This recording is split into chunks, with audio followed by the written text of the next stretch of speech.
which team's draft, now that you're a couple days removed and the dust has settled, do you like? Which one? Well, I always look at it and try and see like which quarterback would wake up and be the happiest, after the draft. And we talked about it on the air. To me, Drake May, based off of what he played with last year and what he's going to get to play with this next season in terms of all the upgrades. And it started with Will Campbell in a position they had to address at left tackle. He's going to be a big upgrade over what they were playing with last year. You go out and get a running back. You go out and get a receiver. Like they did a lot of things I think that'll really help him. I mean, Travion Henderson not only catching the ball out of the backfield, but we discussed it, his ability in pass protection. You got a leaky offensive line. He can clean up a lot of those messes. So I love those guys on the offensive side of the ball. Jared Wilson, the most athletic center in the draft.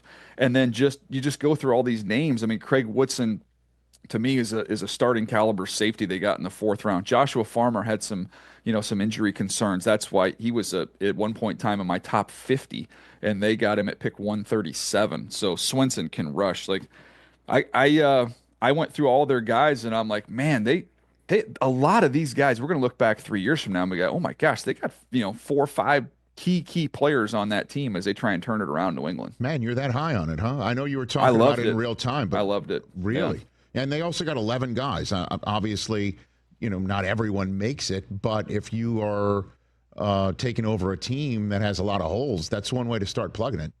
That's No for question. sure. Yeah, it's exciting. And this is, I'm excited to kind of take a step back over the next week and really dig into it and study it. But last year, Rich, we spent so much time talking about those 6 quarterbacks, and man, what was done in this offseason with free agency and the draft, and you got to feel pressure if you're those GMs of knowing this is this window, man. We got a really talented quarterback that we don't pay a lot of money.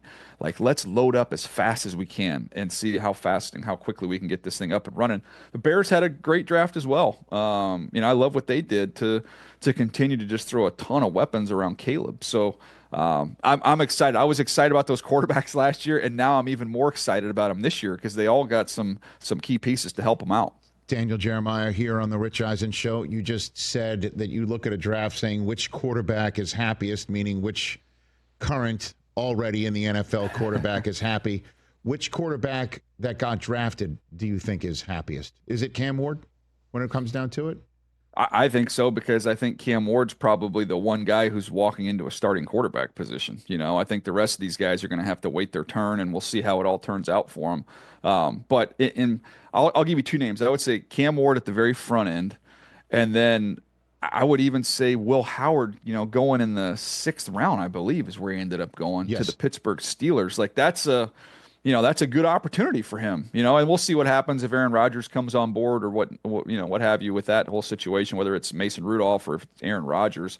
I don't think you would say either one of those is going to be the quarterback of the Pittsburgh Steelers, 2-3 years from now. So there's tremendous opportunity for him. And also it's kind of a hometown team. So I know he's probably disappointed he didn't go much higher than that, but I mean, that would have been the team I would have chosen for him in terms of where he fit best. Catch the Rich Eisen Show live weekdays from 12 to 3 p.m. Eastern on Roku Sports Channel in the U.S.